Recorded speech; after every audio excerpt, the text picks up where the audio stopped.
You want to watch some TV? Yes, let's watch that Dave Dusso show. It's called Cooking Something Good. I like that show. He's very handsome. Oh, he's an idiot, always running around in his underwear. Oh, you old fool. It's not underwear. It's called a European Speedo, and I think he looks very chic. Yeah, you can see his cheeks. He's running around in his underwear. Not cheek, chic. Sheets? Listen, you dummy, chic. Like a European person, chic. He cheats? Oh, never mind you. I'm gonna watch it.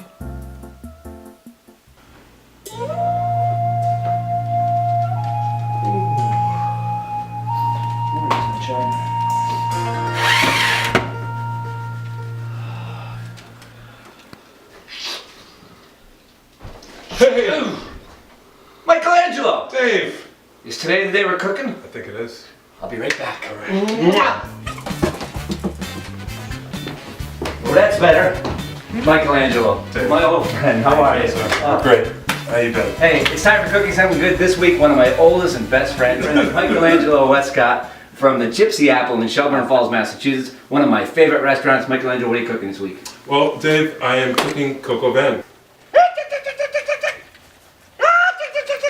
One of my kids' favorites. So we're going to do it today for you. Every kid's favorite. It's going to be a blast. I'm going to take my coat off. We're going to introduce our guests. And we're going to get at it. I love it. Je kunt maar beter omdraaien. Je kunt maar beter omdraaien. Huh? You better turn around.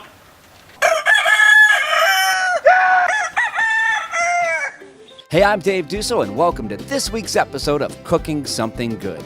Today, we're with my old friend, Michelangelo. He's the chef owner of the Gypsy Apple in beautiful downtown Shelburne Falls, Massachusetts. He's with us today, and he's going to show us how he makes his coq au vin. So come on, join us. We're cooking something good. Now listen, there's a reason people travel from far and wide to dine at the Gypsy Apple. Michelangelo's reputation as one of the region's best and well-known chefs attracts people from throughout the Northeast. Let me tell you something, his big personality and his bigger flavors, that brings people back time and time again. Hey, today's guest diners are from Cotton Tree Service in Northampton. Let's get to know them. Hey, we're back. We're with my good friend Dave Cotton and the crew from Cotton Tree Service. How are you, my old friend? Good to It's always see a you. pleasure. We've known each other for 106 years now. 107 Well, as long years. as we've been Our alive. parents, our fathers were both in the business. Yes, they were. Let's talk a little bit about Cotton Tree Service. First of all, again, who do we have here? Mike Stafford. Mike, I'm Scott McLeod. and this is My Kim little Cotton. wife. Little wife, Kim. And Cotton Tree Service, talk a little bit about what you guys do. Well, we covered the full scope of the green industry, anything from basic tree maintenance and pruning to removals and consultations on trees that people may be concerned with. We've been in the area since 1956, and we've honed it down. We've got a great staff, and it shows trees over long periods of time, if they're cared for, really take and grow vigorously, and they're healthy, and they're absolutely beautiful. Yeah. And they add to the living environment with the natural oxygen that they put out, and the aromatherapy from the budding and the leaves in the springtime to the colors in the fall, and the aesthetics are just amazing in New England. And just the sense of wildlife and the sound of the wind blowing through the leaves in the summer on a beautiful summer evening when you're sitting out on the porch. All these things add to the well-being in society, and it just requires a little bit of care and knowledge to maintain the aesthetic and the setting. Fantastic. I'm looking forward to using you guys this year. I'm Well, looking thank forward to you. having apples. My wife makes great apple pie, so I'm looking forward to that. That'd be wonderful. And if they want to get in touch with Cotton Tree Service? The best way is that they can email Kim at the office at kim@cottontree.com or call us at 584-9104. And we do have a website also. What's your website? www.cottontree.com. Okay. He's so handsome. He's so funny. I love him. You know what? We've met our chef, we've met our guest diners. Now it's time to get going, so let's cook something good. So why don't you first tell us what are the steps, and then Well- tell us what the ingredients are. You know, basically it's chicken cooked in red wine. And I'm going to use some local bacon from Outlook Farm. We have some beautiful chickens from Sutter Market in Northampton and King The Street. new market on King Street, which The is new market. fantastic. If you haven't got a chance, you got to get to Sutter Market. It's fantastic. You know, this is kind of my adaptation of a coq au vin. You know, there are more technical recipes with a little more finesse, but this is more of a Michelangelo provincial style. Great for the kids, great for a dinner party kind of dish. And not that hard to make. And it's very simple. No, it's a delicious dish that you can make at home, and your Of kids are gonna course. like it. And it's good. Of Look at it. course. We got vegetables. We got the greatest vegetable of all time, bacon. Bacon, I mean, yes. this is great stuff. Absolutely. Absolutely. And again, that's from Outlook Farm, which is not too far from where I live. Yeah. And you know, mushrooms, I'm gonna add a little peas, you know, just to get a little more vegetables in, especially, you know, we're coming into a whole new season, so this could be like your last comfort dish of the season. So, you know, and peas are always a nice addition to anything. Yeah. I love peas, and we're also gonna be using some boiling onions, carrots, and fresh thyme. Great. So, yeah, Let's get at it. let's do it.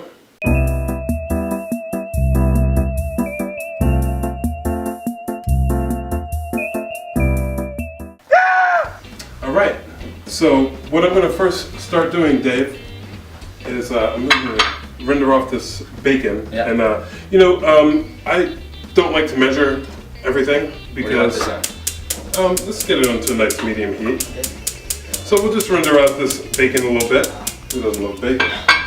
Okay, so what I'm going to start doing is breaking down these chickens. All right, show us how to do this. I'm going to show you how to break down these chickens. And one great thing about this dish, if you have chickens, use the whole chicken. My personal preference, I like to just do legs and thighs. Legs and thighs? I'm starting to like this show. But you know, you have your guests that sometimes want to be a little healthier and they want the white meat. But you know, I prefer legs and thighs. Yeah. Legs and thighs?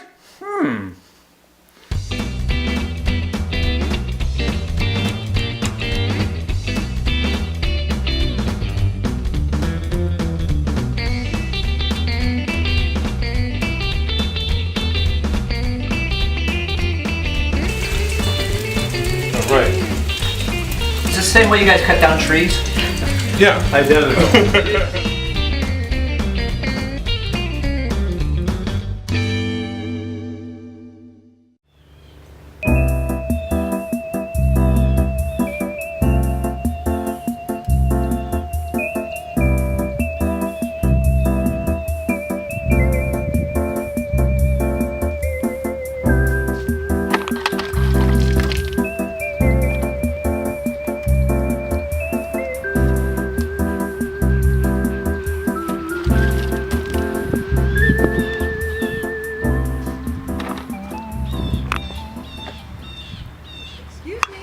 Excuse me, can I help you? I'll be right with you.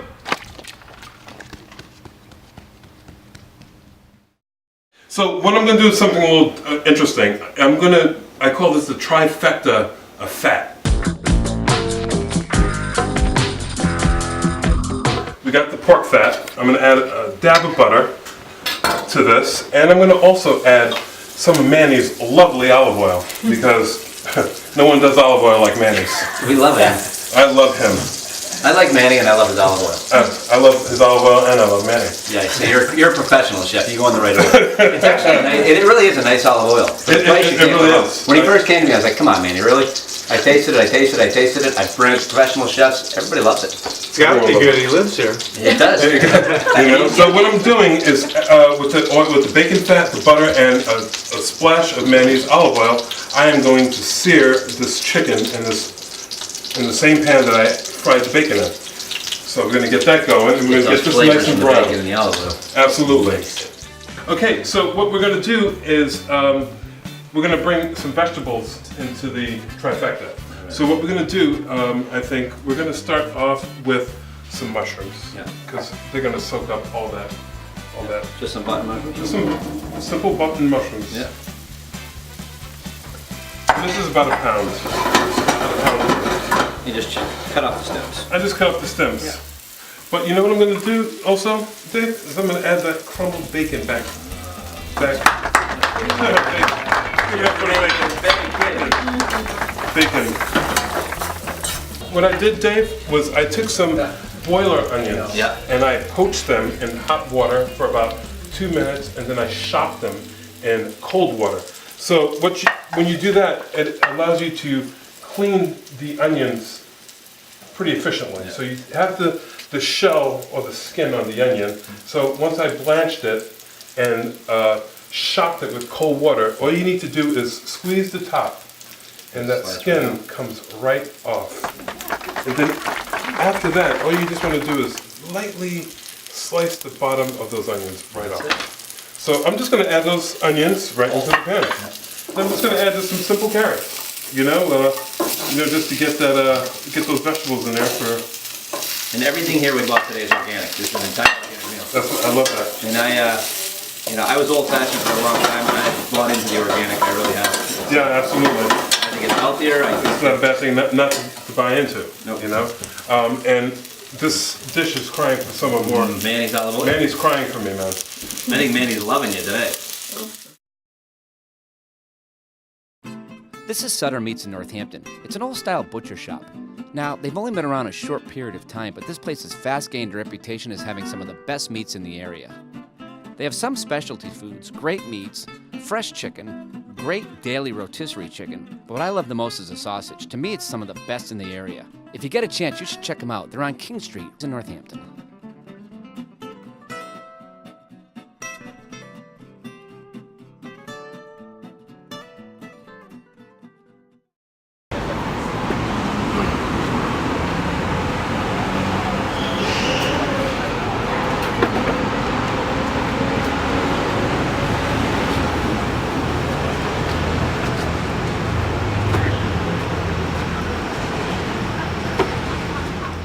Now, this is where it starts to get a little interesting. So what we're going to use is a little tomato paste, and we're going to start building the sauce. So I'm using a lovely tubed tomato paste, which you just simply just pop the top. And these things are great because you keep them in the fridge, they last a long time. Forever. And I'm just going to squeeze some of this paste. How many ounces is this? It's almost five ounces. So let's say I'm going to use 2.5 ounces of tomato paste. But I'm going to also brighten this up with a little cognac, a little Remy. How can you not? So let's make sure the hood's on because we might get a little flame. Yeah. All right, so I'm going to deglaze the pan with a little Remy Martin.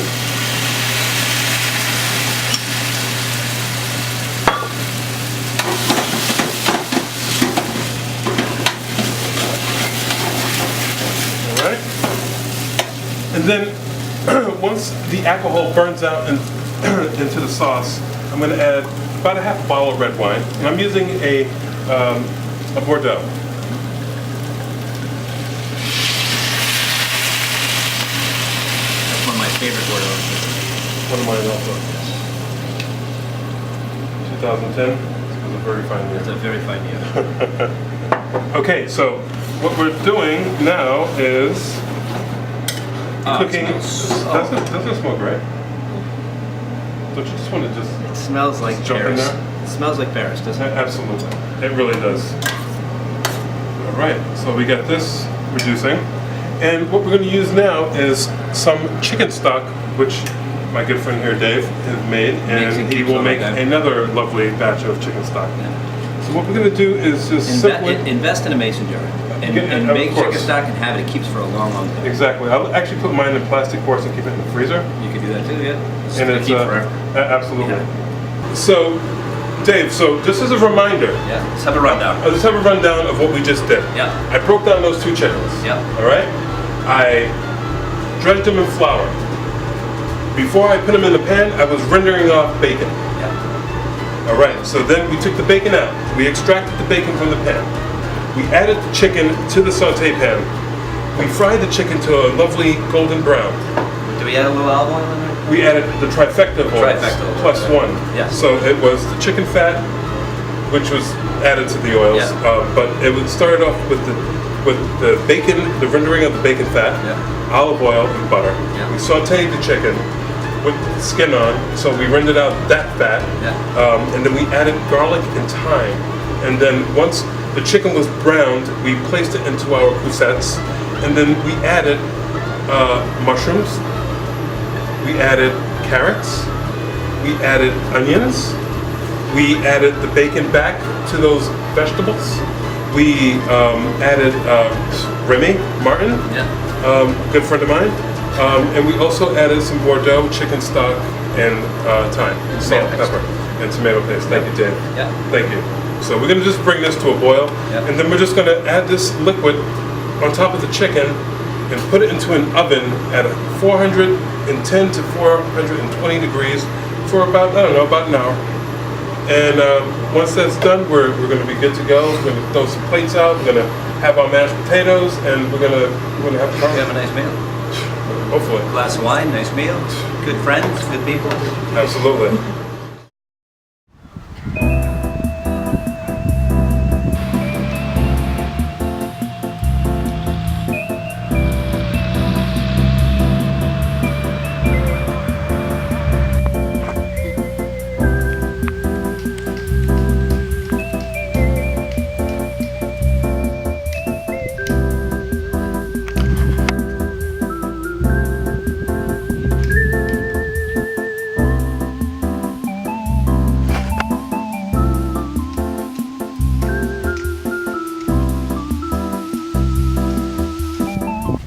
Good deeds.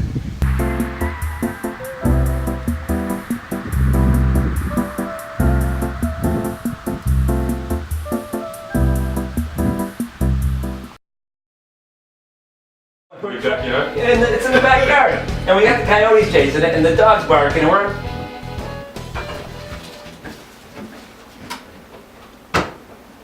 Est-ce que vous avez du cornichon? No, there's a... Ah, c'est dommage. You know what that means? It's crazy foreign language time. If you can guess the foreign language we were just speaking, you win a $25 gift certificate to my friend's restaurant, the Gypsy Apple. Call in and you can win.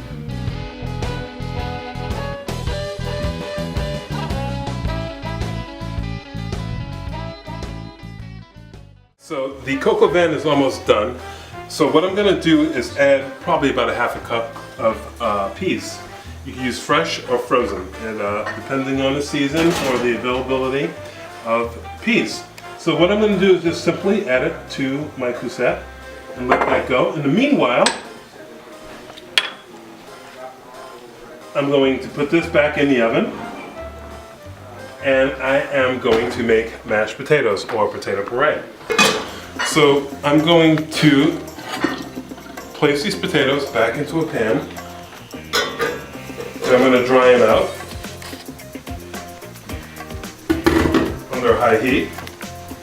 And I'm just going to simply add some butter. You know, might as well add it all, because, you know, no one's watching their figure or their weight here. Alright, so what I'm going to do is add some milk, or cream if you prefer. And I'm just going to bring that up to a simple boil.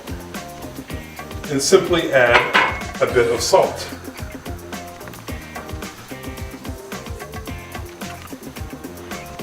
And a bit of black pepper. Some people would be opposed of using black pepper, but I don't oppose using black pepper in potatoes. So we're going to just add, a fine little pinch, like so.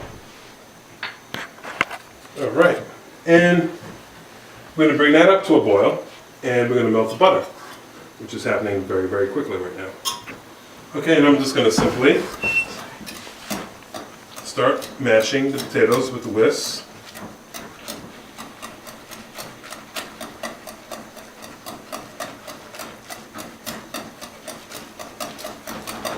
And then I'm just going, once the potatoes are broken down, I am just going to simply whisk these potatoes to perfection.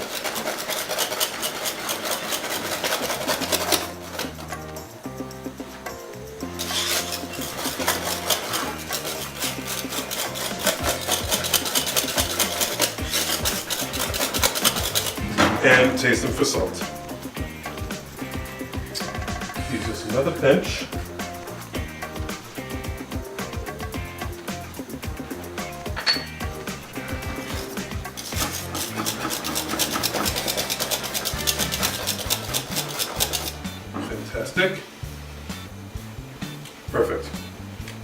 Anytime. All right, so in the meanwhile, we're gonna go out the coq au vin.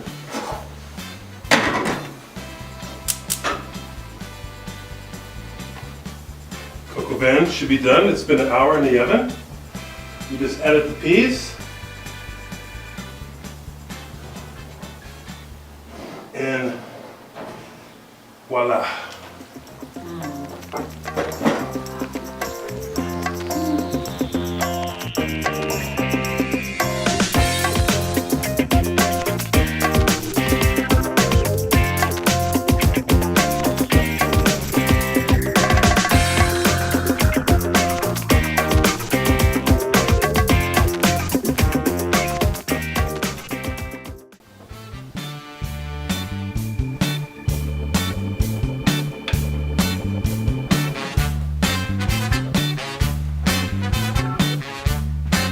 Bit of fresh parsley sprigs.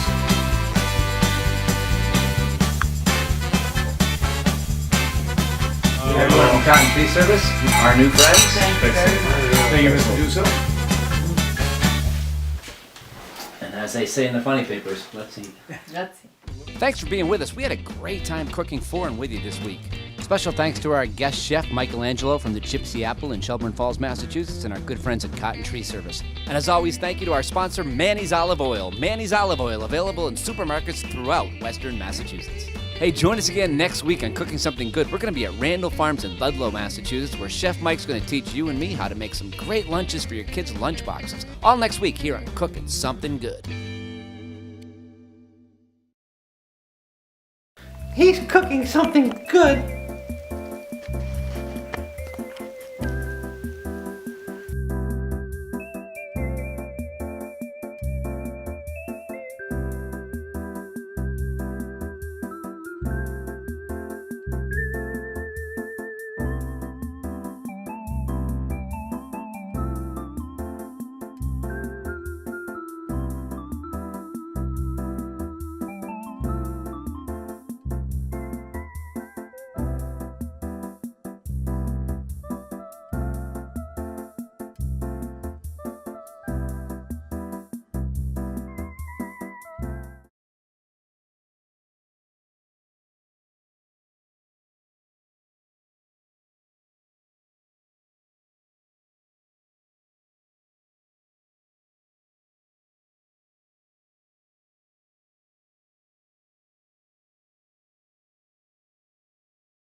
Backyard? And it's in the backyard. And we got the coyotes chasing it and the dogs barking and we're...